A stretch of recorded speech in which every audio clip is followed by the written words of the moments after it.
Hi everyone, welcome once again to the part 5 of this class, the web developer bootcamp for beginners course. If you made it to this video, I say big congratulations to you because you really tried, at least for not giving up. Alright, in today's video we are going to be talking about some stuffs like the HTML semantic tag. You understand? And in the last video I forgot to talk about, I think, two things like that: HTML button and the select tag. You understand? And we are going to be talking about that today. If this is the first time you are going to be watching my video, please kindly click on the subscribe button and also click on the bell icon so that I can always get updated on my next videos. And this is the part 5 of this course. If this is the video that you are watching for the first time from this course, try to just check the description link so you can get the link to the first part, the second part, the third part, the fourth part, and here we are. Alright, let's get started. Okay, let us open our project.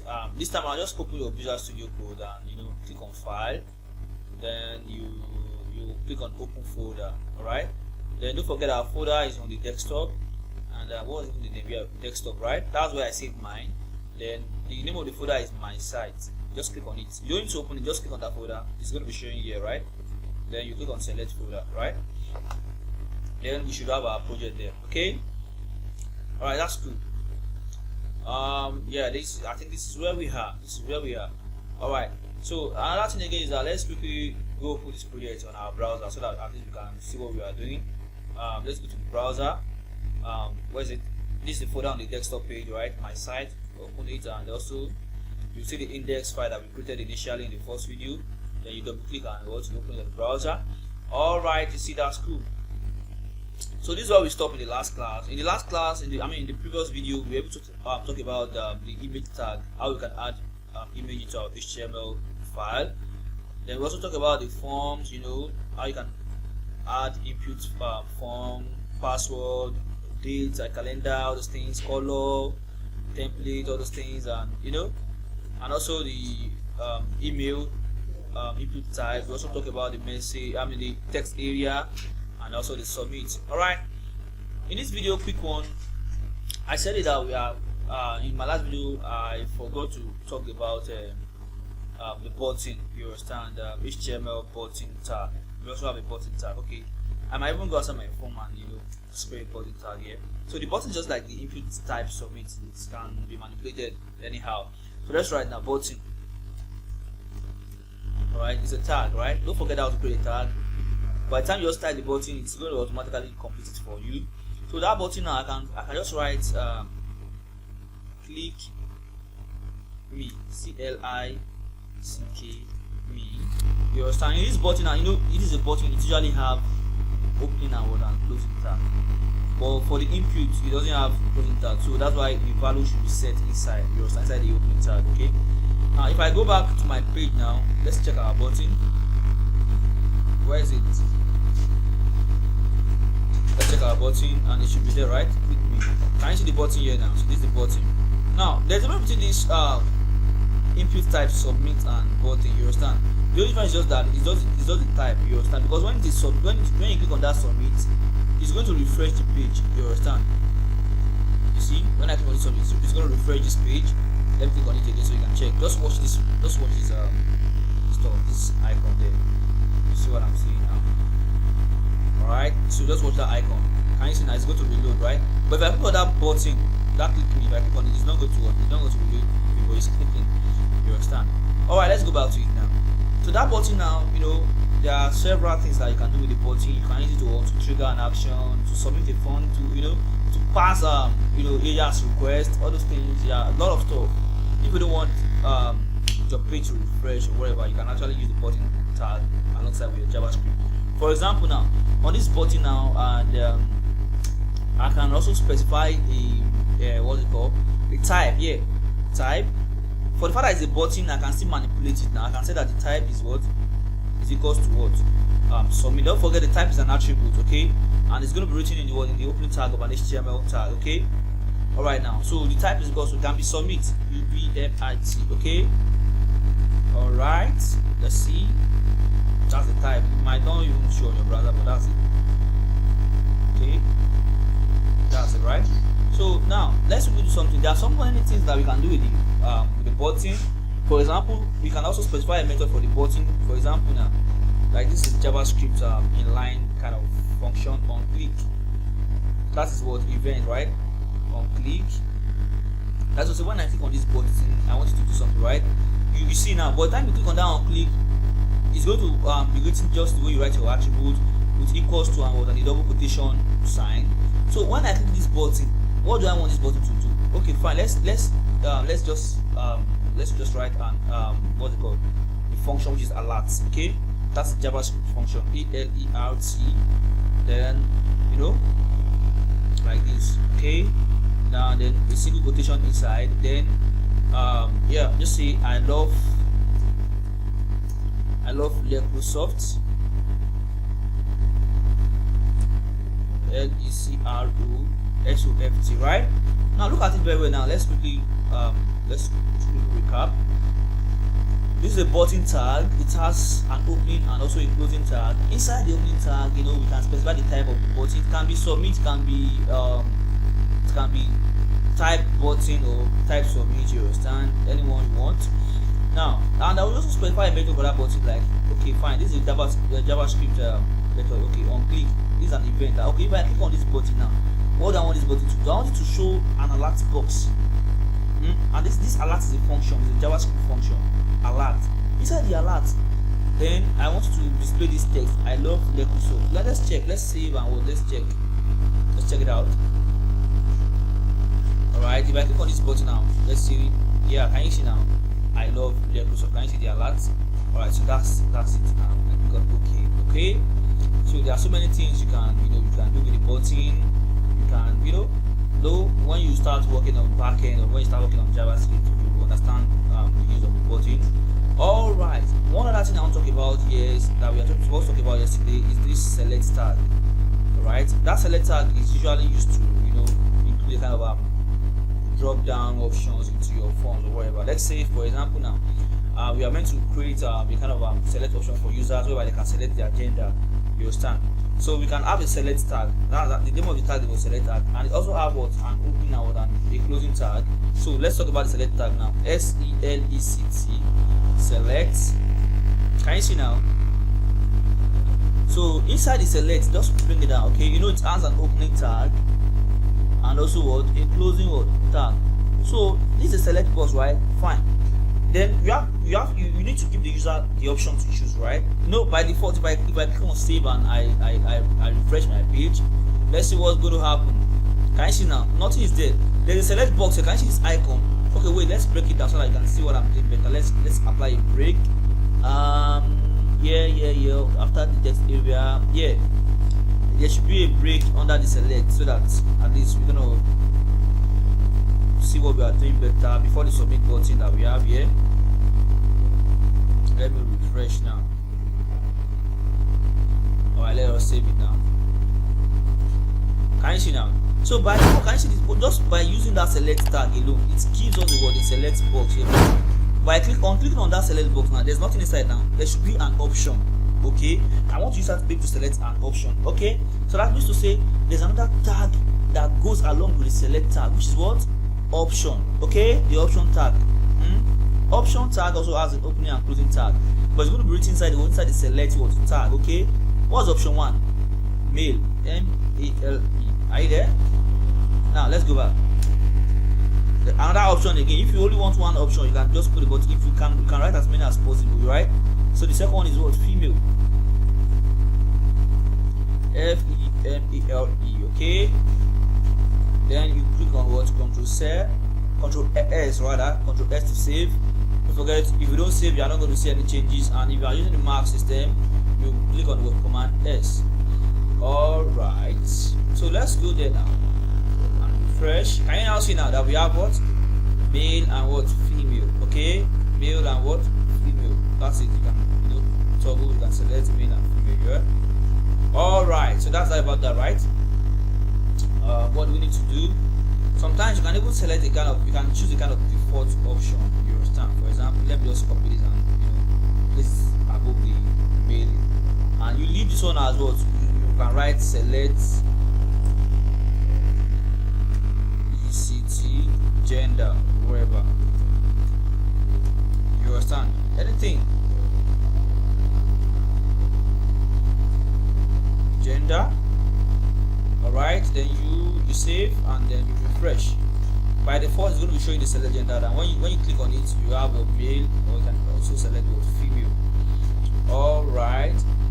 Alright, so that's that about that. And okay, now the main objective of this video is to talk about HTML semantic tags. Alright, there are a lot of HTML semantic tags, and I told you I'm not going to be giving you theory. If you want to read about it, you can just go online and search for what HTML semantic tag. You understand? You see a lot. Can you see them? Alright, so these are the semantic tags, and you can read about them. For example, we have the article, define dependent, self-contained content, aside, define the content aside from.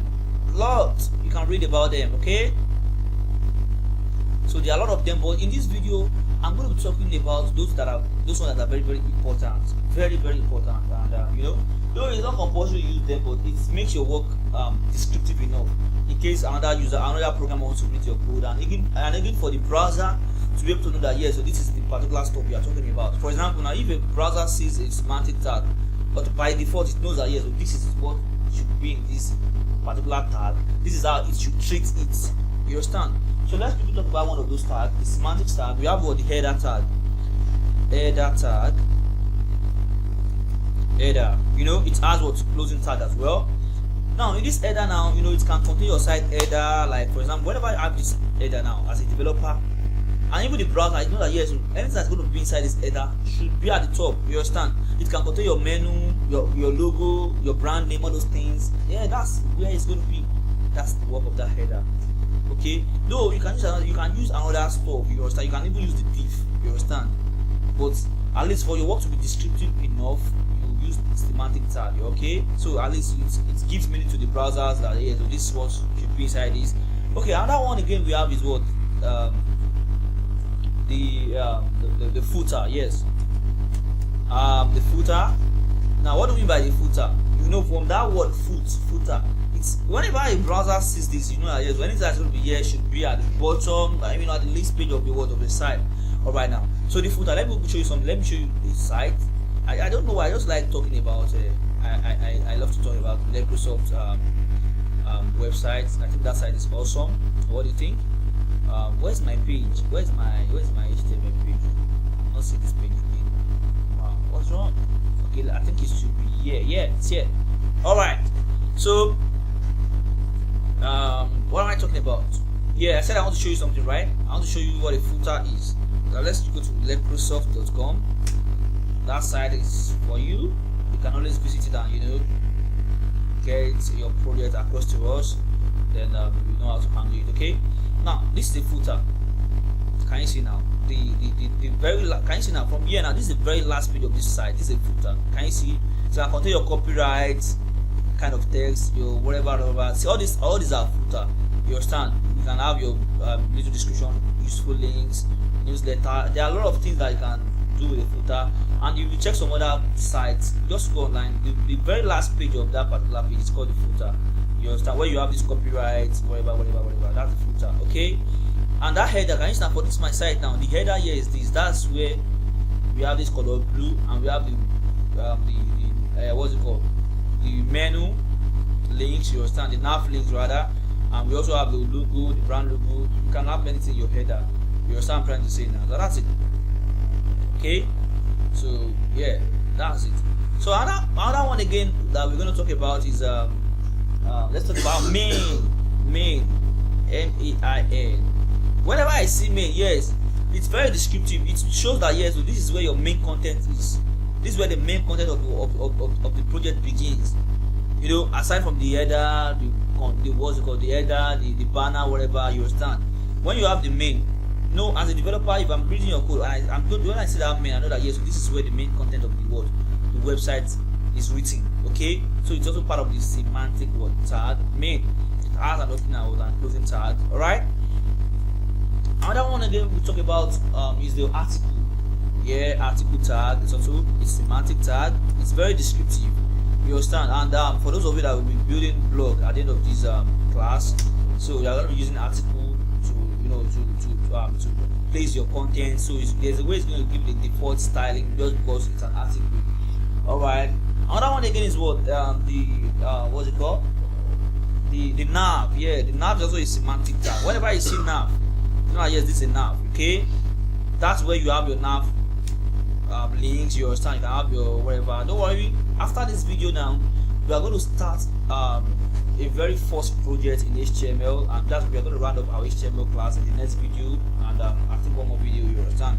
And we're going to be building a beginner blog website. We're going to be building a blog website just with HTML. So that's where we are going to practicalize all these things. So you don't need to cram it now, but just go through it, just study it. These are the semantic tags that we have. Go online and read more about them. Okay. But in my next video now, we are going to be doing projects. It's going to be a project-based class. You are going to be building this site yourself, and at least your first website, your first blog website, and it's going to be nice. Okay. So this is nav bar. This is nav rather. It's going to contain by default. When I see a nav, I know that I'm expecting a nav link, a navigation link, right? Inside it now, so it makes the word descriptive enough. All right. Okay. And another one we're going to be talking about is the section. Yeah. Section. It's also a semantic tag. You understand? When I see section, yes, I know that you can even give it a class of section 1, section 2. Look at this section. For example, if you go to my site, go to our official site, from year to year, from this particular page. Okay, let me even go to the home page so I can get it better. Okay. From year to year, after this guide, from year to year is a section. From year to year, this particular place that you have this red stuff to this place is another section. From this our services downward like this is another section of this site. Now look at this guy again. Below it again, we also have this a fresh approach, whatever. It's another section of this site. This is another section that has this blue background and the red round icon, whatever. It's another section of this site whereby it contains completed projects, happy client, or whatever. This particular place, this is what the portfolio section, our latest project, is another section of this site. So if you use a section, it's going to it's going to make your work a bit kind of neater and descriptive enough that yes, so this is the beginning of another section, this is another section, this is another section, right? It's also part of the semantic tag. What other one do we need to talk about? Yeah, we also have a side. Aside tags. Okay, let me even give a break. Let me give a space here so I can get it down. It's at opening and the closing tag. Okay. The aside. Yeah. Okay. The aside is also usually used to create a kind of sidebar. Okay. By default, when I use this tag, this semantic tag, your browser will know that yes, anything that's going to be inside this tag, by default it will be by the side of your browser. You can now decide whether it's going to be on the left hand side or the right hand side. For example, let me show you on my site. I think I have that on my blog page. Let me check. Do I have that? Yes. I should. Let's read more. I should I? Yeah. Did I? Rather, did I have it? Okay. This, can you see the search blogs and categories, whatever? Yes, they are aside. That's why they are showing at the side of the page. Okay, that's the work of word. Anything you want to keep aside, you can use the word aside tag. There are other ways that you can do this without using this stuff. But for your work to be descriptive enough, it's better use this semantic tag. You understand? You can use div. You understand? We are going to be talking about that in our next videos. And okay, let me talk about one more tag that I think is important. I think details. You understand? When you use this tag, you understand whether any other text that you put inside this tag, it's going to be, it's going to give the kind of styling that is going to make it noticeable enough for the reader. Okay, so I think I've mentioned about let's count it. I mentioned header tag, footer tag, main tag, article tag, nav tag, section, aside, details. How many are they? 1, 2, 3, 4, 5, 6, 7, and 8. So I've mentioned 8 semantic tag, and I'm going to see you in the next video. And in the next video, we are going to be starting our project. We're going to be building the first beginner website, a blog site, using just HTML. So don't miss the class.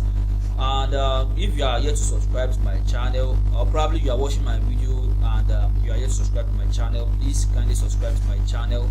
It gives me fuel to do more. When I see my subscribers growing, it gives me fuel to do more. So, and if you have subscribed to my channel and you are not being notified about my new video or whatever, just click on the bell icon to always get notified. And I'm going to see you in the next video, and make sure you practice well. Don't forget, coding is fun and it requires a lot of practicing and also practicing. See you in the next class. I remain Ogudin Olunde Oladekon. Alright, bye bye.